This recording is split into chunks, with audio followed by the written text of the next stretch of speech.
मित्रो, देश चालवण्यासाठी शासन, प्रशासन आणि नागरिकांची नितांत गरज आहे.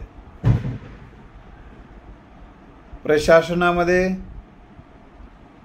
उत्तम माणसं यावेत देश उत्तम चालण्यासाठी. तसंच शासनामध्ये देखील गुणवत्तापूर्ण माणसं आली पाहिजे.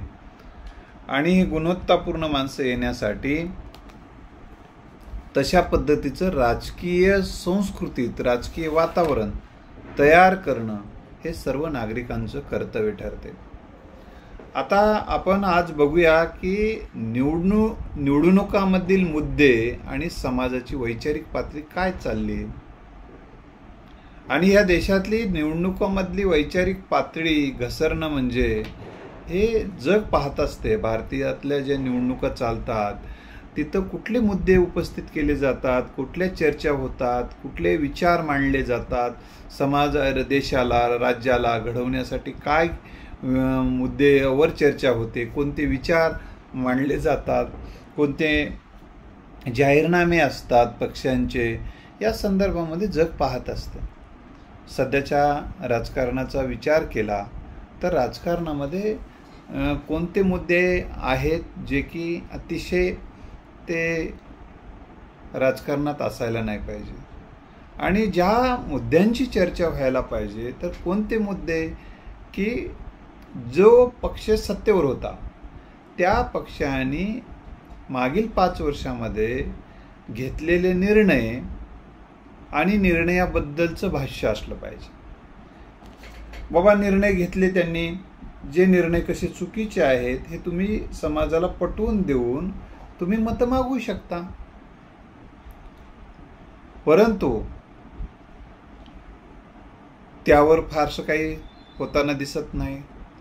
दुसरी महत्त्वाची मुद्दा, आता ज्या निर्णयाबद्दल आपण टीका करतो, ज्या एखादी योजना आहे समजा, पण तीच योजनावर टीकाही करायची आणि आम्ही ती योजना आमचं सरकार सत्तेत आल्यानंतर आम्ही ती योजना राबवणार म्हणून दुसरीकडे सांगायचं, हे जे धोरण असते दुटप्पी धोरण, हे मुळात चुकीचं आहे. दुसरी महत्त्वाची गोष्ट, घेतलेल्या निर्णयावर टीका टिप्पणी तुम्ही करू शकता, काही त्याच्यामध्ये सजेशन अशा पद्धतीनं आम्ही राबवणार, हे दोष दूर करणार, अशा पद्धतीनं तुम्ही बोलू शकता. दुसरी महत्त्वाची गोष्ट, योजनाबद्दल टीका झाली पाहिजे, काय हरकत नाही. त्यांनी ज्या काही योजना राबवल्या त्या कशा अवास्तव होत्या, त्या कशा देशाला राज्याला मागं नेणाऱ्या होत्या, अशाबद्दल बोलू शकता त्याचे. आणि आम्ही जर असलो तर कशा पद्धतीनं राबवली असते ती योजना, हे लोकांना जर व्यवस्थित पटवून दिलं तर लोक तुमच्या बाजूला उभं राहू शकतील.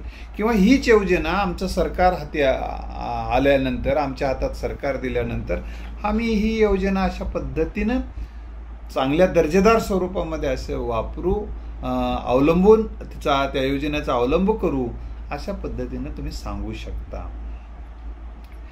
परंतु या संदर्भामध्ये फारशी चर्चा होत नाही.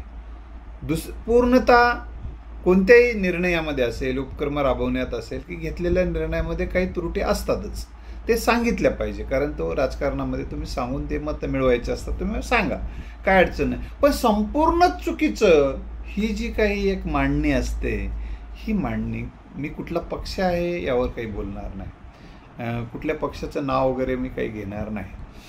पण एक तुम्हाला काही मुद्दे लक्षात येत असतील ते तुम्ही लक्षात घ्या.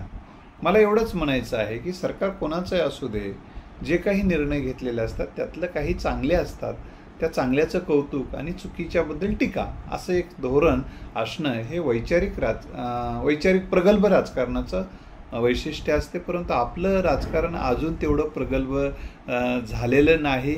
अजूनही बालवाडीमध्येच राजकारण चालते भारतातलं, अशी एक अवस्था सध्या तरी. एकंदरीत पुढचे मुद्दे मी जेव्हा सांगेल तुमच्या लक्षात येईल.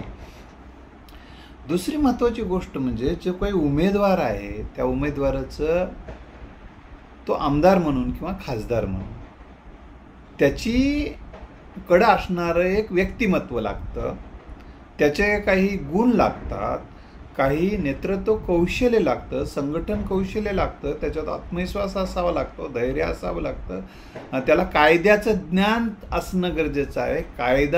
देश कायद्यावरून चालतो, या सगळ्या गोष्टी तपासल्या पाहिजे. पण ह्या गोष्टीवर फारसं दुर्लक्ष केले जातं. एखादं नेतृत्व चांगलं आहे, त्याचं सुसंस्कृतपणे तो बोलतो, कारण घटनेने व्यक्तीची प्रतिष्ठा खूप महत्त्वाची मानलेली आहे.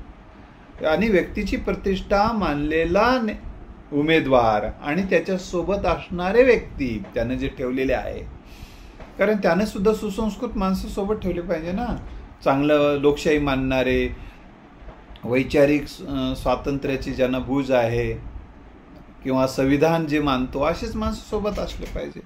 आता वसंतराव देशमुखासारखे जर माणसं सोबत ठेवलात तुम्ही, तर तुमचं पानिपत झाल्याशिवाय राहणार नाही. कारण संगमेनेरला जे काही बोलल्या गेलं जयश्री थोरातांच्या संदर्भानं, महिला राजकारणात यायला घाबरत आहेत. महिलांचा टक्का जो वाढायला पाहिजे तो वाढत नाही. 50% महिलांची संख्या असताना जो टक्का वाढायला पाहिजे महिलांचा अगोदरच वाढत नाही आहे. 75 आपण देशाचं स्वातंत्र्य उपभोगल्यानंतर सुद्धा 50% लोकसंख्या जवळपास असणारा जो महिलांचा वर्ग आहे तो पुढं येऊ द्यायचंच नाही की काय, असं एक वातावरण सध्या अशा लोकांच्या सरंजामदारांच्या बोलण्यावरून आपल्याला लक्षात येतं. तर अशा लोकांच्या बोलण्यामुळे एक प्रकारची दहशत महिला वर्गामध्ये निर्माण होऊ शकते. मग असे लोक जर राजकारणामध्ये तेही कार्यक्रमाचे अध्यक्ष राहत असतील तर ही अतिशय लाजिरवाणी गोष्ट आहे. तर मित्र, दुसरा महत्त्वाचा मुद्दा मी आपल्याला या निमित्तानं सांगतो की भाषा राजकारणामध्ये जी वापरली चाललेली आहे ती अतिशय खालच्या पातळीवरची भाषा वापरली चाललेली आहे. मग कसे कोणताही असू दे, त्यातले काही 4-2 जे लोक आहेत जी भाषा अतिशय घाणेरडी वापरतात आणि ते मानवी मूल्ये, संविधान मूल्यांची पायमल्लीच करतात ते अगदी. आणि संविधानावर देश चालतो आणि संविधानाचीच पायमल्ली करून जर आपण निवडणुका लढवणार असो आणि संविधान मानणारे आणि लोकशाही मानणारी माणसं अशा लोकांच्या पाठीशी आपल्याला जर उभं राहायची वेळ येत असेल तर ही एक अतिशय लाजिरवाणीच गोष्ट आहे. आपण ही गोष्ट लक्षात ठेवा. तर मुद्द्यांची भाषा बोला. पक्ष कोणताही, आता पक्षात कोणतेही तुम्हाला काम करावं लागेल, तुम्ही पक्षात कोणतेही विचारधारा स्वीकाराल, हा ज्याचा त्याचा प्रश्न आहे, वैयक्तिक आहे. तो एखाद्या पक्षाचं ध्येयधोरण आवडत नसेल, परंतु एखादं विकासाभिमुख नेतृत्व असते त्याची बाजू घेत असेल, काही जण पक्षाचे काही ध्येयधोरण आवडत असेल त्याची बाजू घेत असतील, हा ज्याचा त्याचा विषय. आपण त्याबद्दल आपण काही नाही बोलू शकत, ज्याचा त्याचा विषय आहे तो. तर मुद्द्याची भाषा बोला. काय बोललं जाते? कोयते घासून ठेवा. काय कापून टाकायचे काय कोयते घासून? माणसं कापून टाकून कोणावर राज्य करणार आहात तुम्ही? अशी भाषा वापरली जाऊ नये. दुसरी महत्त्वाची गोष्ट म्हणजे सध्या कोणते विषय हाताळले जातात? आता जातीचं राजकारण काय? जाती द्वेष पसरवायचा, काही जातींना हीन लेखायचं, त्यांचं खच्चीकरण करेल अशा पद्धतीचे शब्द वापरायचे आणि त्यांना पुढं येणारच नाही त्याची दक्षता घ्यायचं. ही विकृती जी आहे ही राजकारणामध्ये फोफावत आहे आणि या विकृतीबद्दल समाजातल्या सुज्ञ व्यक्तींनी लक्षात ठेवण्याची गरज आहे. आणि अशा ज्यांना या समाजव्यवस्थेमध्ये तुच्छ लेखलं गेलं, छत्रपती शिवाजी महाराजांना तुच्छ लेखलं गेलं, त्यांची गुणवत्ता असून देखील त्यांना राजसिंहासनावर बसू देऊ नये अशा पद्धतीचे कटकारस्थानं जी की स्वराज्य स्वतःच्या जीव तळहातावर घेऊन शिवाजी महाराजांनी त्यांच्या सहकार्याने निर्माण केलं, गुणवत्तेच्या बळावर केलं, सामर्थ्याच्या बळावर निर्माण केलं. त्यांना कोणी आयतं आणून दिलं नाही. जेव्हा महाराजांचा राज्याभिषेक करण्याची वेळ आली तेव्हा मात्र त्यांच्या कुळीमुळी काढण्यात आल्या. ही जी नालायक वृत्ती आहे, ही जी विकृती आहे, ह्या विकृती आजही समाजामध्ये वावरताना दिसत आहेत उजळ माथ्यानं. म्हणून अशा कोणाचा तरी जाती द्वेष करून त्याला खाली खेचण्याचा प्रयत्न जर होत असेल तर या देशातल्या समतेची ज्यांना बूज आहे, समता जे मानतात, लोकशाही मूल्य मानतात, संविधान जे मानतात, त्या माणसांनी तर अशा विकृत प्रवृत्तीला ठेचून काढण्याचा प्रयत्न करण्याची नितांत गरज आहे. ह्या जातीय द्वेष पसरणारी जी विकृती आहे ना समाजामध्ये, तिच्या विरोधामध्ये तुम्हाला आवाज उठवता आला पाहिजे. आणि ही लोकशाहीमध्ये आणि एरवी बोंबलून काही आपल्याला जमणार नाही. तर जेव्हा आपण जर जसं शिमग्याला बोंबलतो तसं जर आपण पुन्हा बोंबलून काय फायदा आहे. तर यावेळी मतपेटीच्या माध्यमातून विषमतेचे समर्थकच तिथं जाणार नाही संसदेमध्ये, विधानसभेमध्ये. याची काळजी आपल्याला जर घेतली तर हे इकडे बाहेरच थांबतील ना. आता जर आपण त्यांना जाऊ दिलं तर ते तिथं विषमतेचा गदारोळ करतच राहणार. तर हा एक मुद्दा मी तुम्हाला सांगेल की हा काही संविधान निवडणुकीचा मुद्दा होऊ शकत नाही, जातीय द्वेष. पण जातीय द्वेष उघड केला जातो. ही अतिशय खेदजनक गोष्ट आहे. हे आपण जरा लक्षात घेण्याची गरज आहे. एखाद्या धर्माचा माणूस उभा राहिला, अरे कुठल्याही धर्माला उभा राहण्याचा अधिकार आहे ना, संविधानाने दिलेला आहे. मग तो धर्म आमचा नाही, मग आमच्याच धर्माचा माणूस, आमच्याच जातीचा माणूस, आमच्याच, हे मुद्दे असायला नाही पाहिजे. तर त्याची जर गुणवत्ता असेल, त्याचं जर विधायक वृत्ती असेल, त्याचं जर समतावादी वृत्ती असेल आणि विकासाभिमुख नेतृत्व असेल तर कुठल्याही धर्माचा, कुठल्याही जातीच्या माणसाच्या आपण पाठीशी उभं राहिलं पाहिजे. पण तो जर संविधानच मानत नसेल, त्याची मानसिकता विकासाभिमुख नसेल, तो धर्मांध आणि जात्यांध असेल तर त्याला नाकारलं पाहिजे मतदारांनी. मग कुठल्याही जातीचा आणि कुठल्याही धर्माचा असू दे, जाती धर्म तर आपण माणसानं तयार केलं. तर पण त्याचं आता एक लेबल लागलेलंच असते ना. तर ते कोणत्याही असू दे, तर जो जात्यांध आहे, धर्मांध आहे आणि संविधानच मानत नाहीत, अशा लोकांना आपण बाजूला खड्यासारखं केलंच पाहिजे. ही भूमिका आपण घेतलीच पाहिजे. ज्याच्या डोक्यामध्ये विषमता आहे, ज्याच्याकडे डोक्यामध्ये धर्मांधता आहे, अशा माणसांना, मतदारांना ही सुवर्ण संधी असते. हा, कुठल्याही पक्षातली चांगली माणसं तिथे गेली पाहिजे.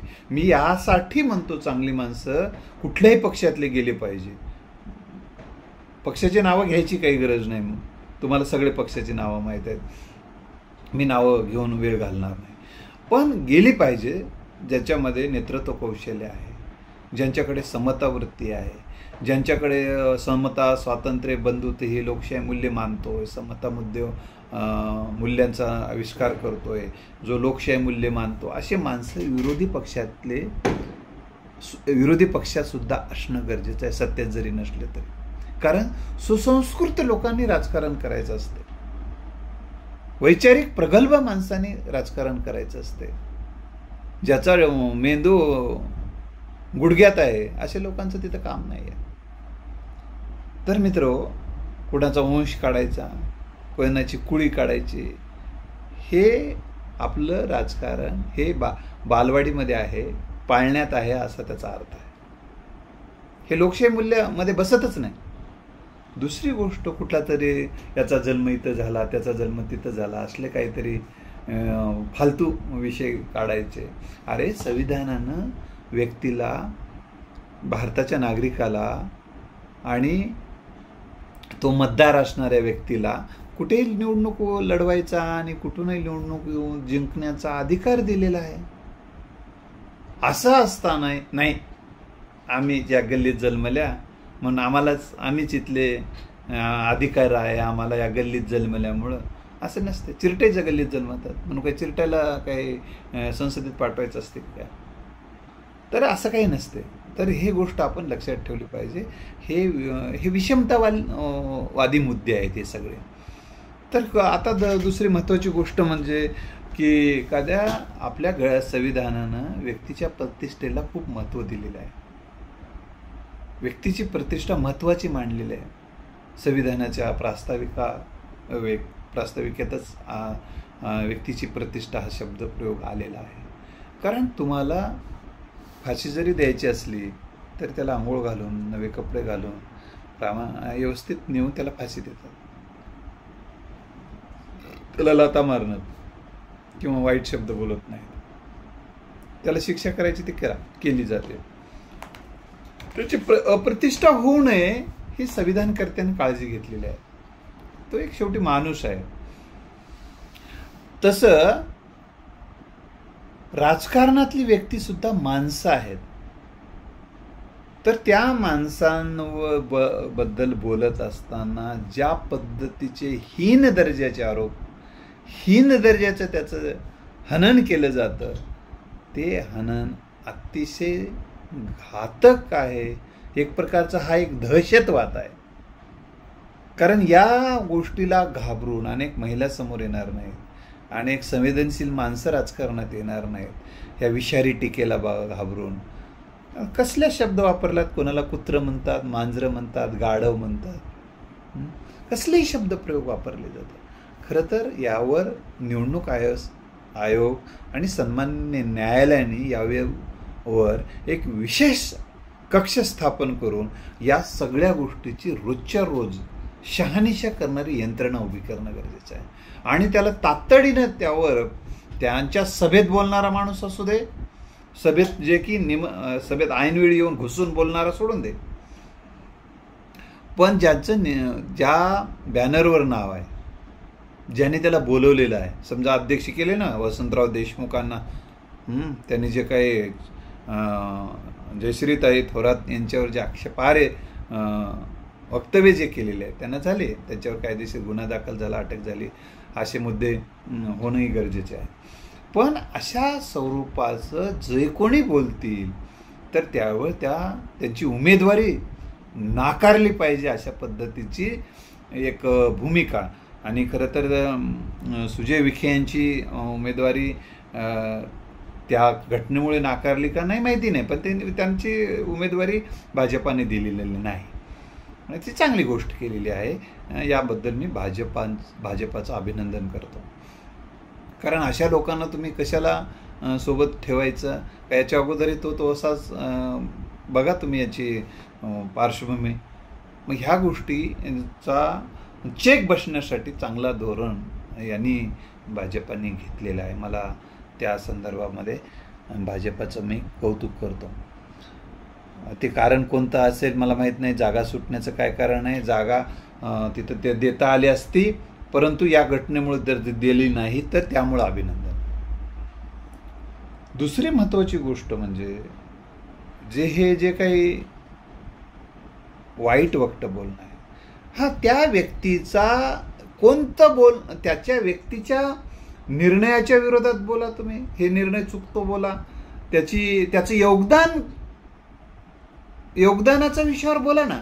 हा ठीक आहे, या व्यक्तीचं काही योगदान नाही बाबा, आणि तो या आमदारकीला खासदारकीला पात्र नाही आहे, त्याच्यामध्ये जे आमदाराला आणि खासदारकीचे पात्र असणारे जे गुण असायला पाहिजे, जे उदाहरणार्थ कायद्याचं ज्ञान असायला पाहिजे, त्याच्याकडे वक्तृत्व चांगलं असायला पाहिजे. कारण संसदेमध्ये बोलायचं आहे ना, टेबलं वाजवायला संसदेमध्ये आमदार आणि खासदार पाठवायचे नसतात, त्याला तिथं आपल्या मतदारसंघाचे प्रश्न मांडायचे असतात. एखादा नवीन कायदा करायचा असेल तर कायद्याबद्दल बोलायचं असते, घटना दुरुस्ती करायची असेल तर घटना दुरुस्तीबद्दल बोलायचं असते, नवीन एखादी योजना करायची असते, एखादं चुकीचं काही मतदारसंघात घडत असेल तर त्याची जाणीव तिथं करून दिली पाहिजे सभागृहाला. यासाठी त्याला बोलता आलं पाहिजे ना. मुख्य तिथं जाऊन काय करणार आहेत, ज्याला बोलताच येत नसेल तर असे मुख्य जाऊन तिथं काय करणार आहे. टेबलं वाजवायला थोडेच माणसं, टेबलं वाजवायला तर मग कोणी नेता येते. मग 4-2 दुसरी टेबलं वाजवायची गरजच पडली तर 4-2 बसवा नेऊन तिथे बाजूला टेबलं वाजवायला. तर मित्र, या मुद्द्याबद्दल बोलू शकता किंवा त्याला वक्तृत्व नाही चांगलं, ते संसदेत काय मांडू शकतात मुद्दे, त्यामुळे जनतेने मी त्यापेक्षा चांगलं मुद्दे मांडू शकतो, माझ्याकडे वक्तृत्व शैली आहे असं तुम्ही म्हणू शकता. हा मुद्दा आहे. मला कायद्याचं ज्ञान आहे म्हणू शकता. मी जे संसदेमध्ये गेल्यानंतर हे कायद्यामध्ये दुरुस्ती करायला सांगणार आहे, हे नवे कायदे आणण्यासाठी मी प्रयत्नशील असणार आहे. असे मुद्दे तिथं चर्चेले जायला पाहिजे. ते चर्चेले जात नाही. दुसरी महत्त्वाची गोष्ट, त्यांनी आतापर्यंत दिलेलं मतदारसंघासाठी योगदान काय. आता काय होतं माहिती आहे का, एखाद्या व्यक्तीचं त्या मतदारसंघामध्ये किंवा जनतेची केलेली त्यांनी सेवा, दिलेलं योगदान हे जर उच्च दर्जाचं असेल, हिमालय एवढं असेल किंवा अधिकचं असेल आणि त्यावर त्या योगदानामुळे तो अगदी बिनविरोधच निवडून यायला पाहिजे अशी परिस्थिती असेल, तर अशा वेळी तिथं उभा राहिलेल्या व्यक्तीने कोणते मुद्दे मांडायला पाहिजे. तर ते या दिलेल्या योगदानामध्ये काय त्रुटी राहिल्या ते तुम्ही मुद्दे मांडू शकता. परंतु जेव्हा योगदान, पात्रता, सेवेच्या स्पर्धेत जेव्हा आपण टिकू शकत नाही असं वाटते, मग त्याची जात काढायची, त्याचा धर्म काढायचा, त्याचा वंश काढायचे, त्याचा मग ते भूमिपुत्र नाही म्हणून सांगायचं किंवा असलं काहीतरी एखादे गलिच्छ मुद्दे सांगून त्याचं खच्चीकरण करू नये. मग स्वैराधार्याचं राजकारण काढायचं. हे जे खालच्या दर्जाचं राजकारण आहे, ह्या खालच्या दर्जाच्या राजकारणाला थोपवण्याची विनंती मी इथल्या मतदारांना, या देशातल्या मतदारांना, मग सध्या महाराष्ट्राच्या निवडणुका असल्यामुळे ज्या ज्या ठिकाणी निवडणुका आहेत त्या ठिकाणच्या मतदारांना मी विनंती करणार आहे की अशा ज्याचं योगदान आहे ना, त्यांच्या योगदानाचा आपण विचार केला पाहिजे, त्याच्या सेवेचा विचार केला पाहिजे. जनतेने तुम्ही काय, मला जर संधी दिली तर मी काय काय करणार आहे यादी देऊ शकता ना जनतेपुढे.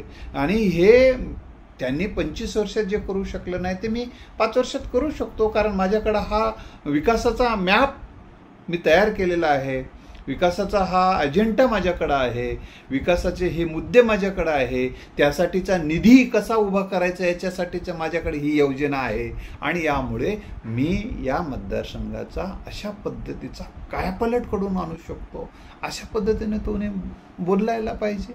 बोलू शकता तुम्ही, पण जनतेला हे माहीत असते. जनतेने सुद्धा एकदा दोनदा पाडून बघलेलं असते ते योगदान असून सुद्धा. त्या काळामध्ये जे निवडून आले होते त्यांनी काय दिवे लावलेले आहेत जनतेला माहीत असते. परत जनता ते विषयाची परीक्षा परत घेत नसते. तर ह्या सगळ्या संदर्भामध्ये आपण विचार मंथन करून निर्णय घ्यावा. लोकशाही जास्तीत जास्त प्रगल्भ व्हावी. विरोधी पक्ष असो, आत्ता सध्या विरोधी पक्ष जो आहे त्यातले चांगले माणसं संसदेत गेले पाहिजे. जे सत्ताधारी आहेत त्यांसाठी चांगले माणसं सत्तेत गेले पाहिजे. विरोधी पक्ष जसा प्रगल्भ, सुसंस्कृत, विकासाभिमुख, संविधान मानणारा असला पाहिजे, तसा सत्तेत जाणारी माणसं देखील विकासाभिमुख, संघटन कौशल्य असणारे, नेतृत्व कौशल्य असणारे, संविधान मानणारे, विधायक दृष्टी असणारे आणि ज्यांना चांगलं दोन्ही यालाच चांगल्या पद्धतीने बोलता येणारी माणसं, मुद्दे मांडता येणारी माणसं, मुद्द्याची भाषा बोलणारी माणसं पाहिजे.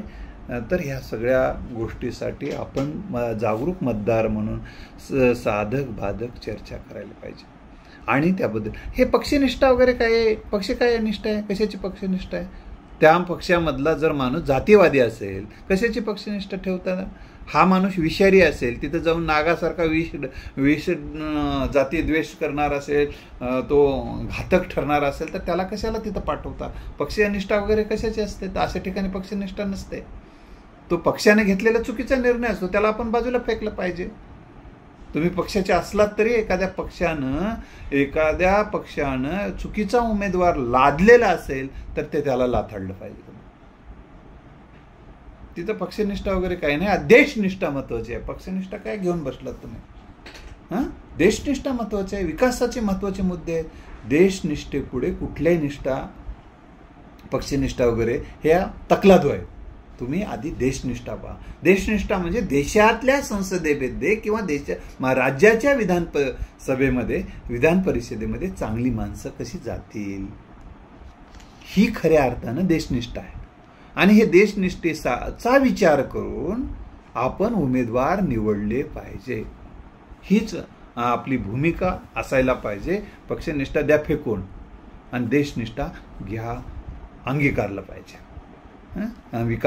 विकास स्वीकारला पाहिजे. धन्यवाद.